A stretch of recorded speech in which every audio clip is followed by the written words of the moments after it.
आज हम शुरुआत करते हैं हमारे ज्योग्राफी के नेक्स्ट चैप्टर की। जैसा कि आपको पता ही है, हमने कल वाले लेक्चर में चर्चा की थी पृथ्वी के इंटरनल स्ट्रक्चर की, और उससे पहले चर्चा की थी हमने जियोमॉर्फोलॉजी क्या है, यानी भू-आकृति विज्ञान में प्रवेश किए थे। अब दोस्तों, ये हमारा थर्ड लेक्चर है भू-आकृति विज्ञान के अंतर्गत। हम आज चर्चा करेंगे आपके सबसे महत्वपूर्ण टॉपिक की, जिसका नाम है कॉन्टिनेंटल ड्रिफ्ट थ्योरी या महाद्वीपीय विस्थापन सिद्धांत। जैसा कि आप देखते हैं आज के समय में आप जो भी महासागर या महाद्वीप बनते हैं, वो उसका कारण इसमें बताया गया है। वो कैसे होता है, ये सारी चीजें हम इसमें देख पाएंगे। कि तो हम शुरुआत करते हैं हम आज महाद्वीपीय विस्थापन सिद्धांत। जैसा कि इसके नाम से ही स्पष्ट होता है, महाद्वीपीय यानी कॉन्टिनेंटल, ड्रिफ्ट यानी विस्थापन। महाद्वीपों का कहीं ना कहीं विस्थापन हो रहा है। तो वो विस्थापन कैसे हो रहा है, उसको हमारे अल्फ्रेड वेगनर जी थे, उन्होंने ये प्रूव किया था कि महाद्वीपों का विस्थापन कैसे हुआ और आज की वर्तमान स्थिति में ये कैसे प्राप्त हुए। तो सबसे पहले हम महाद्वीपों के विस्थापन की बात करते हैं। तो हम देखते हैं, जैसा कि हमने कल चर्चा की थी कि पृथ्वी की जब इंटरनल स्ट्रक्चर पढ़ रहे थे, तो हमने बताया था कि सियाल, सीमा और निफे, उसकी तीन क्या बताई थी, सीमाएं बताई थी। यानी सियाल, सबसे ऊपर जो ऊपर का पार्ट है वो हमारा क्या है, सियाल है, यानी सिलिका एल्यूमिनियम, जिसको हमने आगे चल के क्रस्ट नाम दिया था। उसके बाद हमने मेंटल नाम दिया, उसके बाद हमने कोर नाम दिया। इस सियाल को जब हम आगे बढ़ रहे थे दुर्बलता मंडल, तो जैसे सीमा है, सीमा क्या है यहाँ पर, मान लो मेंटल है, और सियाल क्या है यहाँ पर, सियाल है आपकी क्रस्ट। तो सियाल किस पे तैर रही है, सियाल सीमा पे तैर रही है। यानी कैसे तैर रही है, जैसे ये सीमा है, ये सियाल है और ये सीमा है। मान लो ये आप जैसे पानी में तैर पाते हैं, उसी प्रकार से ये तैर रही है आपकी किस पर, यहां द्रव है, जैसा कि हमने कल चर्चा की थी, सेमी सॉलिड अवस्था में सीमा, और सियाल कैसी है, ठोस अवस्था में। लेकिन इसका घनत्व कम होने के कारण, इसका घनत्व हमने कल कितना बताया था, 2.6 बताया था, जबकि इसका घनत्व 2.930 के समथिंग बताया था। तो ये घनत्व, इसका घनत्व ज्यादा होने के कारण ये सियाल इस पे तैर पाती है। अब हम चर्चा करते हैं आगे की ओर। सबसे पहले हमें यही समझना होगा कि इस सिद्धांत के अंदर किसकी चर्चा की गई है। तो इस सिद्धांत में यह बताया गया है महाद्वीपों का क्षैतिज विस्थापन। किसका दोस्तों, महाद्वीपों का कौन सा विस्थापन, क्षैतिज विस्थापन। इसमें क्या होता है, महाद्वीपों का क्षैतिज विस्थापन होता है। इसके कारण क्या होता है, आपकी दो क्रियाएं होती हैं, ज्वालामुखी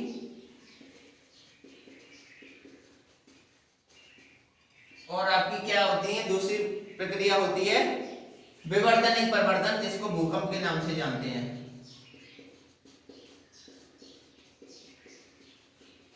तो हम क्या देखेंगे इसके अंदर, महाद्वीपों का क्षैतिज विस्थापन होगा, और जिसके कारण क्या होगा, हमारी विवर्तनिक क्रियाएं होंगी। विवर्तनिक क्रिया में आप भूकंप को ले सकते हैं, उसी के अंतर्गत आप किसको ले सकते हैं, ज्वालामुखी को भी ले सकते हैं दोस्तों। अब हम आगे बढ़ते हैं।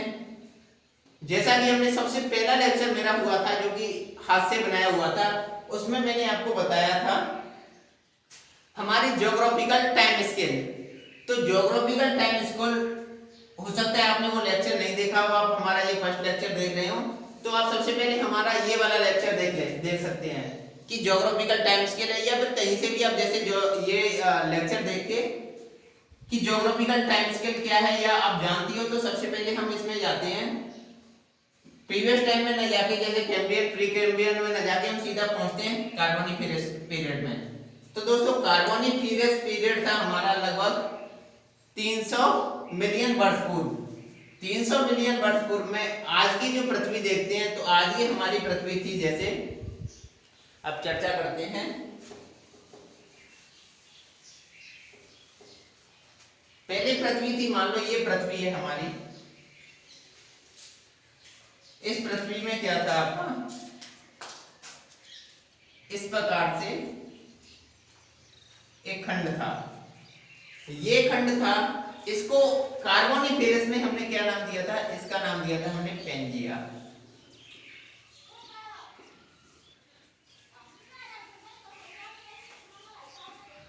ये क्या है दोस्तों, पेंजिया है।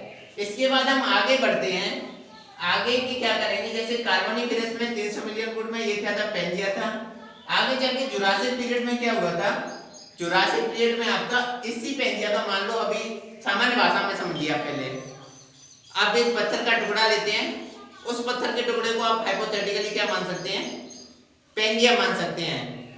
उस पत्थर के आप 2 टुकड़े कर सकते हैं। 2 टुकड़े किए तो आपने पहला टुकड़ा, जैसे इसी पेंजिया के आपने ये पत्थर माने, इसके 2 टुकड़े कर दिए आपने, तो इसका जो ऊपर वाला टुकड़ा था वो तो ऊपर की तरफ चला गया, और जो नीचे वाला टुकड़ा था अभी यहीं के यही रह गया। यानी ये टुकड़ा ऊपर की ओर जाएगा, और ये टुकड़ा है अभी, ये टुकड़ा जाएगा इधर, और ये टुकड़ा चला जाएगा इधर। अभी हम बताएंगे पत्थर के एग्जांपल से, जैसे सोच चुके होंगे कि एक पत्थर के आपके 3 टुकड़े हो गए। 3 टुकड़े हो गए, हमने सबसे पहले पत्थर का नाम दे दिया, मान लो पहले टुकड़े का नाम दे दिया था, इसी को हमने बोल दिया इसे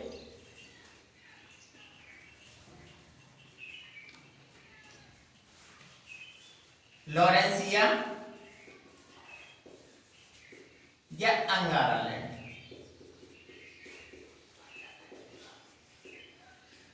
लॉरेंसिया या अंगारा लैंड ये कब हुआ था, ये हमारा हुआ था जुरासिक पीरियड में।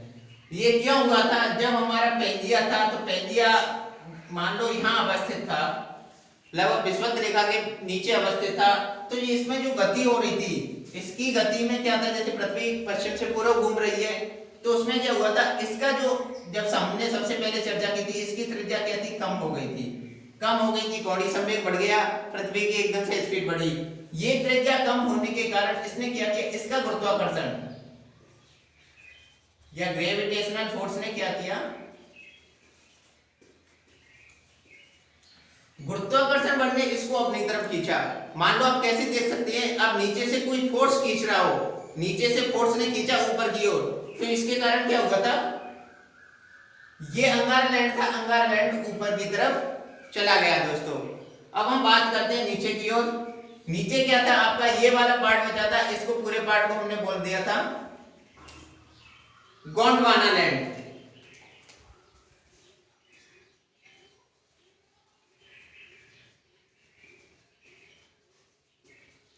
गोंडवाना लैंड जुरासिक पीरियड में किसकी प्रक्रिया हुई, हमारे लॉरेंसिया या अंगारा लैंड पृथक हुआ। अब हम क्रिटेशियस पीरियड में बात करते हैं, लगभग जैसे 120 मिलियन वर्ष पूर्व की बात करते हैं। आपको पता ही है जुरासिक पीरियड कितने से कितने तक था, लगभग 180 मिलियन वर्ष पूर्व था। और क्रिटेशियस पीरियड कब था हमारा, लगभग 120 मिलियन वर्ष पूर्व। जैसा कि हमने ये किसमें देखा था, ज्योग्राफिकल टाइम स्केल में देखा था। तो दोस्तों हुआ क्या था, क्रिटेशियस पीरियड में क्या हुआ था, ये अंगारा लैंड था, अंगारा लैंड क्या हुआ था, 2 भागों में डिवाइड हो गया। ये क्यों डिवाइड हुआ था, जैसा कि आप अभी भी आगे पढ़ेंगे, जब ओशिनोग्राफी पढ़ रहे होंगे तो उसमें पढ़ेंगे आप ज्वार भाटा। तो आपको पता है कि चंद्रमा इसका क्या है, एक उपग्रह है। तो चंद्रमा की ग्रेविटेशन फोर्स के कारण इसने चंद्रमा को कैसे खींच दिया, आपने ज्वारीय आप तो या तो बोल सकते हैं ग्रेविटी के कारण क्या हुआ था, इसमें टाइडल फोर्स लगा, या इसको बोल सकते हैं आप ज्वारी बल लगा। ज्वारी बल के कारण वो क्या हुआ था, आपको पता है कि पृथ्वी हमारी कैसे घूम रही है, इस प्रकार से घूम रही है, ऐसे पश्चिम से पूर्व घूम रही है। तो चंद्रमा की ज्वारी बल के कारण क्या हुआ था, इसकी इधर की तरफ क्या होता, एक पार्ट खिंच गया। तो मान लो ये क्या था आपका, गोंडवाना लैंड था, गोंडवाना लैंड का ये पार्ट है, ये इस तरफ खिंच गया।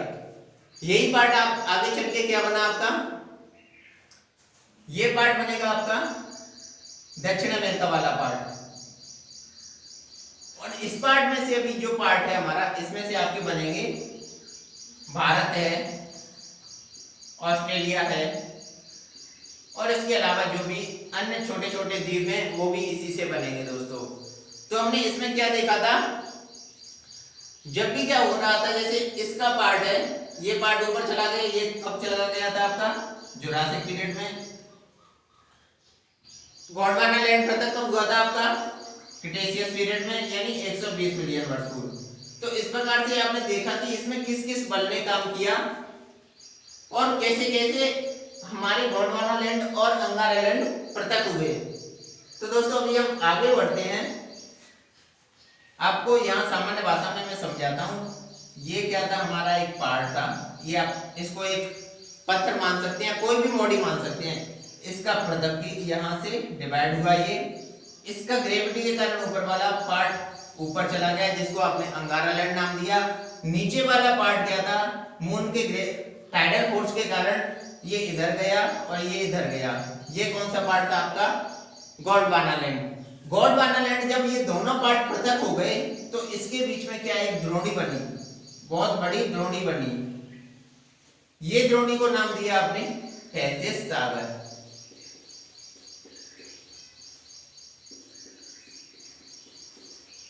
क्या है दोस्तों, ऊपर का पार्ट हो गया आपका अंगारा लैंड या लॉरेंसिया, नीचे का पार्ट हो गया गोंडवाना लैंड, बीच का पार्ट हो गया आपका थेसिस सागर। अभी हम थेसिस, क्योंकि इनका अभी यूज होगा तो अभी याद करना है कि इसके कारण क्या हुआ था और किसी के कारण क्या हुआ था। मान लो अब हम इसके परिणाम देखते हैं कि इसके कारण हुआ क्या था।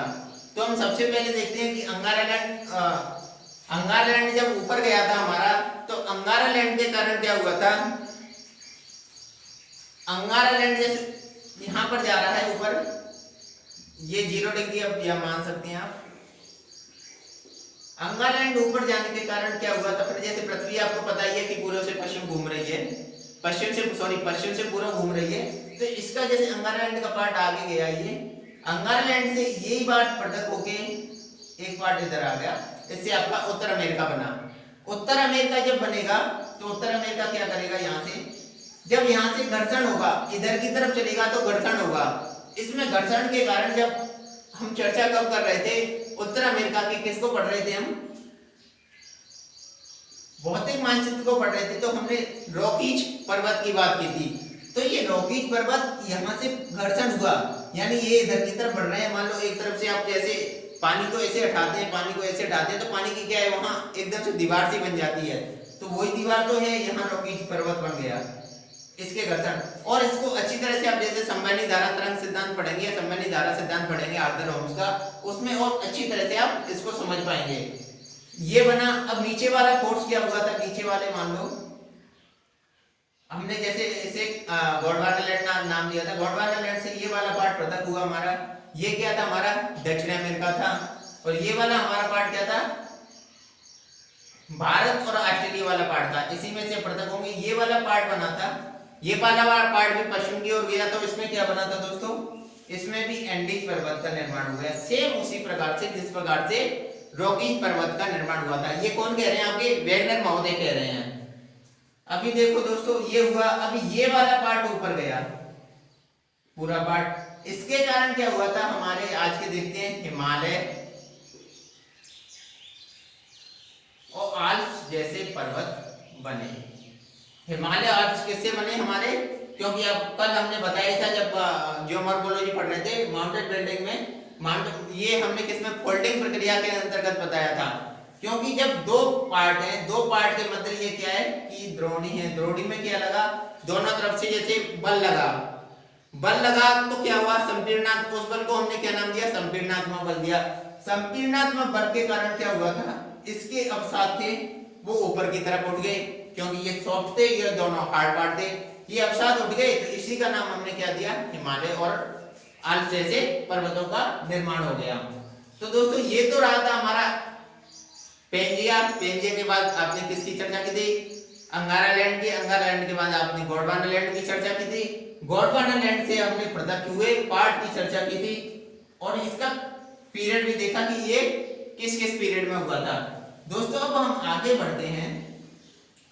तो वेगनर महोदय जी ने इसके लिए क्या एग्जाम्पल दिए थे, अगर आप जैसे प्रमाण की बात करें, क्योंकि सबसे वैज्ञानिक प्रमाण इन्होंने प्रस्तुत किए थे।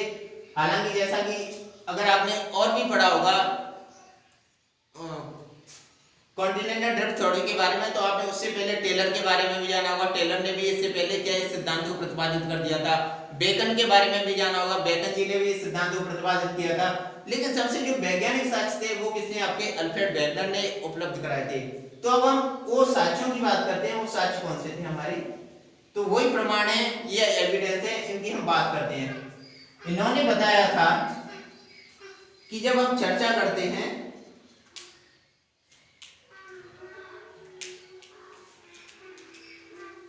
अगर आपने पहले हम मैपिंग कर चुके हैं ऑलरेडी, मैपिंग की अगर जैसे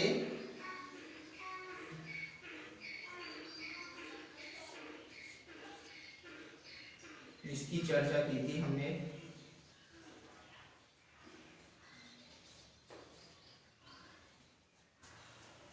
ये मान सकते हैं आप ऐसे,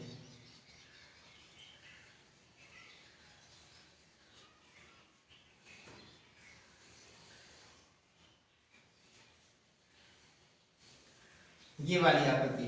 अब इस वाली आकृति को आप देख सकते हैं, ये क्या है, लगभग ऐसे आकृति बन रही है हमारी ऐसे। तो ये क्या हो गया, एस शेप की आकृति हो गई। एस शेप की आकृति, तो जिग्सा फिट, यानी जब हम दोनों पार्ट को इनको अगर मिला दें, दोनों तरफ से जैसे अटैच कर दें, तो ये वाला पार्ट किसमें अटैच हो जाएगा, ये वाला पार्ट यहाँ अटैच हो जाएगा, ये वाला पार्ट यहाँ अटैच हो जाएगा, और ये वाला पार्ट, ये ब्राजील वाला पार्ट है, इसके नीचे हो जाएगा। तो कभी या तो जैसे हम बात करते हैं तो ऐसे फिट्स हो जाएंगे ये सारे। तो इसी का नाम इन्होंने क्या दिया था, जिग्सा फिट। यानी अटलांटिक ओशियन के जो भी तटीय क्षेत्र हैं वो आपस में एक दूसरे से जुड़े हुए हैं। जैसा ऐसा किसने कहा था, वेगनर महोदय ने कहा था। और इनकी आकृति इन्होंने बताई थी कि इनकी आकृति एस के समान है। अंग्रेजी का जो अल्फाबेट होता है वो एस के समान है। अब हम बात करते हैं इनके भूगर्भिक प्रमाणों की। तो भूगर्भिक प्रमाणों की इनकी चर्चा करते हैं। तो दोस्तों भूगर्भिक प्रमाणों में इन्होंने क्या दिया था कि इन्होंने बताया था, यहाँ पर हमने जब चर्चा कर रहे थे उत्तरी अमेरिका के पार्ट की, तो यहाँ हमने चर्चा की थी, यहाँ कौन सा एप्लेसियन पर्वत है। एप्लेसियन पर्वत के बारे में इन्होंने चर्चा की थी। तो ये चर्चा की थी, तो एप्लेसियन पर्वत जब आगे चलते हैं यहाँ विलुप्त हो जाता है, अटलांटिक ओशियन में पहुंचते हैं विलुप्त हो जाता है। लेकिन जब भी हम ग्रीनलैंड या स्कॉटलैंड या नॉर्वे की तरफ चलते हैं तो ये पुनः प्रकट हो जाता है, यानी पुनः दिखने लग जाता है। तो इन्होंने क्या नाम दिया था, इन्होंने बताया था कि जो भूगर्भ है, ये वाला भूगर्भ कभी ना कभी ये एक दूसरे से जुड़े हुए थे और धीरे धीरे ये पृथक हुए हैं। एक एग्जांपल इन्होंने ये दिया था भूगर्भिक प्रमाण का, कौन सा, एप्लेसियन पर्वत वाला। एप्लेसियन पर्वत इन्होंने कहा था एप्लेसियन पर्वत कंटिन्यूअस है, लेकिन ये बीच में पानी आने की वजह से ये डिसकंटिन्यू हो जाता है या हमें दिखाई नहीं देता है। दोस्तों हम दूसरे की बात करते हैं, तो ये ब्राजील का तट है और ये क्या है, गिनी का तट है। तो ब्राजील के तट में और गिनी के तट में इन्होंने क्या देखा था, आज से लगभग 550 मिलियन ईयर वर्ष पूर्व इन्होंने क्या दिया, यहाँ पर स्वर्ण निक्षेप है, यानी डिपॉजिट्स हैं किसके, सोने के डिपॉजिट हैं, और यहाँ के सोने के डिपॉजिट हैं वो लगभग इक्वल हैं, एक ही समय पीरियड के हैं। तो उन्होंने कहा था ये कभी ना कभी एक दूसरे से जुड़े हुए थे। अब आगे चर्चा करते हैं। यहाँ पर इन्होंने यहाँ क्या बताया था दोस्तों, यहाँ बताया था कि जो अर्जेंटीना वाला पार्ट है और यहाँ पर क्या है, दक्षिण अमेरिका में ग्रेट कारू क्षेत्र है, ग्रेट कारू क्षेत्र में क्या बताया था, यहाँ का और यहाँ का जो ज्वालामुखी प्रमाण है, यानी वॉल्केनिक एक्टिविटी है, वॉल्केनिक एक्टिविटी लगभग कब हुई थी, आज से 707 मिलियन ईयर वर्ष पूर्व, ये दोनों सेम है। तो इससे क्या सिद्ध होता है, उनके अकॉर्डिंग भूगर्भिक प्रमाण में इन्होंने सिद्ध किया था कि ये दोनों पार्ट एक दूसरे से जुड़े हुए हैं। अब हम आगे चर्चा, इसमें चर्चा की थी, पर्वत की चर्चा की थी जिसमें एप्लेसियन पर्वत था, स्वर्ण निक्षेपों की बात की थी जो गिनी के तट और आपके ब्राजील के तट पे एक ही समय पीरियड के थे, और नीचे बात की थी हमने ज्वालामुखी निक्षेप की, जो आपकी ग्रेट कारू जो कि यहाँ पर है, और आपके अर्जेंटीना में एक ही समय पीरियड का है। अब हम बात करते हैं जीवाश्म संबंधी प्रमाणों की। तो हम जीवाश्म संबंधी प्रमाणों में हम देखते हैं सबसे पहले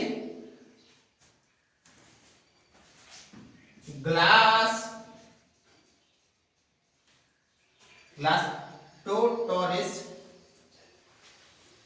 इसका नाम है जैसे ग्लासो, बड़ा अजीब सा नाम है, टोरिस। जो ग्लासपोटोरिस था, नाम बड़ा डिफिकल्ट है, प्रोनाउंस करने में थोड़ी सी दिक्कत आ रही है। तो ग्लासपोटोरिस था, इसकी जो फर्न थी, और अब मीजोसोर्स है,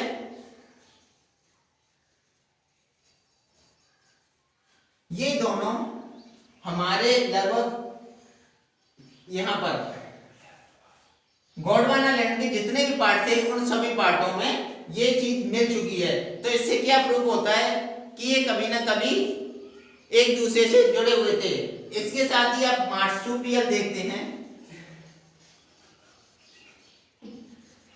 मार्सुपियल भी क्या थे, मार्सुपियल के प्रमाण आपके दक्षिण अमेरिका में भी मिल चुके हैं, दक्षिण अमेरिका में भी मिले हैं, दक्षिण अफ्रीका में भी मिले हैं, भारत में मिले हैं, ऑस्ट्रेलिया में मिले हैं।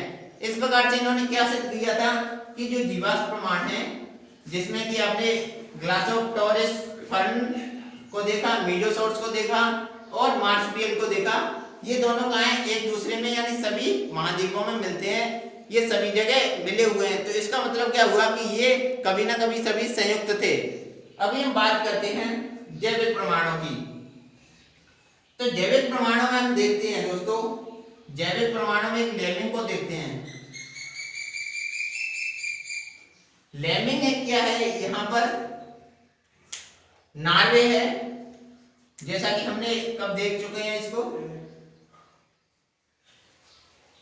नॉर्वे, स्वीडन, फिनलैंड को देखा था। तो ये नॉर्वे से क्या है, यहाँ ये है फ्लेमिंग है। फ्लेमिंग क्या है, एक जंतु है। फ्लेमिंग क्या करते हैं, फ्लेमिंग जाके इधर की तरफ जाने की कोशिश करते हैं। ये पहले क्योंकि कभी ना कभी माइग्रेट करते रहे होंगे, तो माइग्रेट करते हैं तो इसका मतलब ये ग्रीनलैंड में पहुंचने की कोशिश करते हैं, लेकिन ये यहाँ पर जाके ये अपनी लगभग देर से सुसाइड कर लेते हैं, आत्महत्या सी हो जाती है या मर जाते हैं यहाँ पर पहुंच के, क्योंकि ये यहाँ तक पहुंच नहीं पाते हैं। ये सोचते हैं कि पहले जैसे एक पार्ट था वो दूसरे पार्ट से लिंक था, तो ये पार्ट इससे जुड़ रहा है तो हम आसानी से पहुंच जाएंगे, लेकिन ऐसा संभव हो नहीं पाता है और उनकी मृत्यु हो जाती है। तो ये क्या था, आपने लेमिंग के रूप में इसका जैविक प्रमाण देखा था। अब पुरा जलवायु प्रमाण देख सकते हैं आप। पुरा जलवायु प्रमाण में हम देख सकते हैं कि ये हमारी अर्थ है, ये हमारी 0 डिग्री है, ये 45 डिग्री है और नीचे ये भी 45 डिग्री है। तो इसमें दो अजीब प्रकार की चीजें देखते हैं। आप देखते हैं कि यहाँ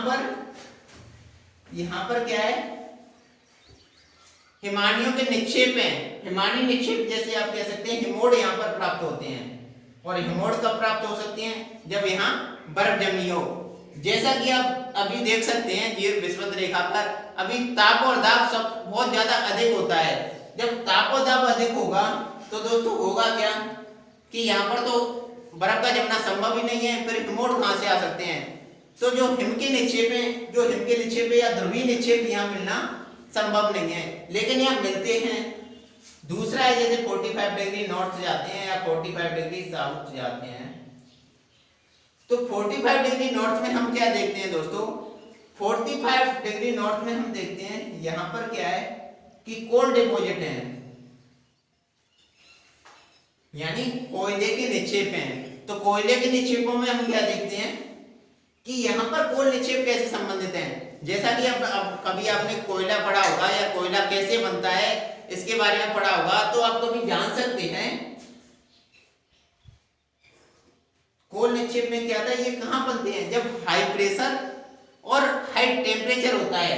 और इसके लिए क्या है, जो लकड़ी की जरूरत होती है वो लकड़ी कैसी की जरूरत होती है, लकड़ी बहुत हार्ड लकड़ी की जरूरत होती है। यानी इसके लिए कोयला बनने के लिए किसकी रिक्वायरमेंट है, हार्ड वुड, हाई टेम्परेचर और आपकी तीसरा हाई प्रेशर। ये तीनों चीज होंगी तभी हमारा कोयला बन सकता है। लेकिन ये तीनों चीजों की यहाँ पर तो संभावना ना के बराबर है, क्योंकि यहाँ सॉफ्ट वुड मिलेगी, क्योंकि टेम्परेचर हाई होता नहीं है, लो टेम्परेचर होगा, कंपैरेटिवली प्रेशर भी कम होगा। तो आप देख सकते हैं कि यहाँ कोयला बनना संभव नहीं है, लेकिन यहाँ कोल डिपॉजिट मिलते हैं। तो इसका मतलब क्या हुआ है, ये अगर गुत्थी को सुलझाना है तो हमें कहाँ पहुंचना होगा, हमें पहुंचना होगा यहाँ पर। तो हमें इन सबको पहले पेंजिया के रूप में देखना पड़ेगा, और पेंजिया को हमें जो वर्तमान डरबन है इसके पास अवस्थित करना होगा, तो हमारी ये वाली गुत्थी सुलझ जाएगी। यानी इनकी जो पुरा जलवायु प्रमाण है, जो कि कोयला और ध्रुवीय निक्षेप के आधार पर दिए हैं, ये सिद्ध हो जाएंगे।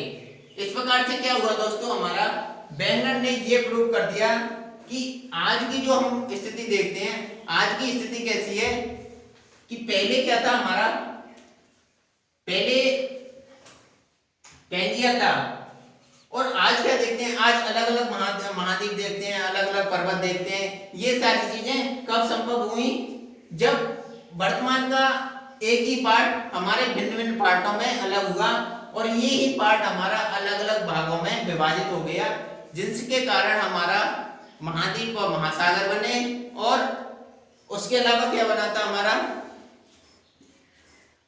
पर्वत और पठार जैसी प्रक्रियाएं संभव हो सकी।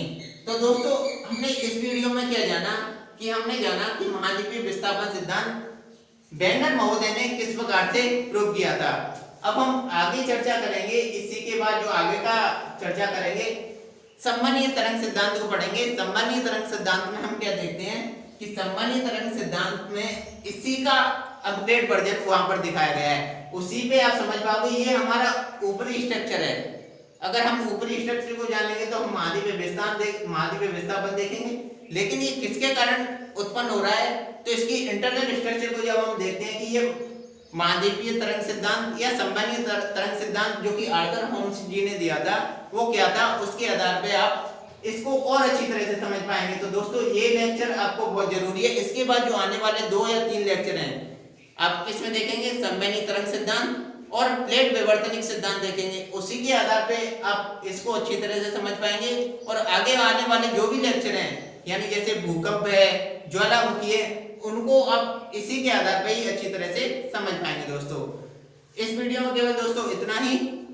आगे हम चर्चा करेंगे कि किस किस की चर्चा करेंगे, उसकी हम जानकारी आपको प्रोवाइड करा देंगे। दोस्तों आप हमसे जुड़ सकते हैं, आप जैसा कि हमने बताया कि आप कहां पर वेब गुरुकुल चैनल से टेलीग्राम, फेसबुक या फेसबुक पेज या इंस्टाग्राम से जुड़ सकते हैं, और जल्दी मैं यहाँ पर इस सब की जो भी यहाँ पढ़ाता हूँ PDF आपको उपलब्ध करा देता हूँ। दोस्तों धन्यवाद।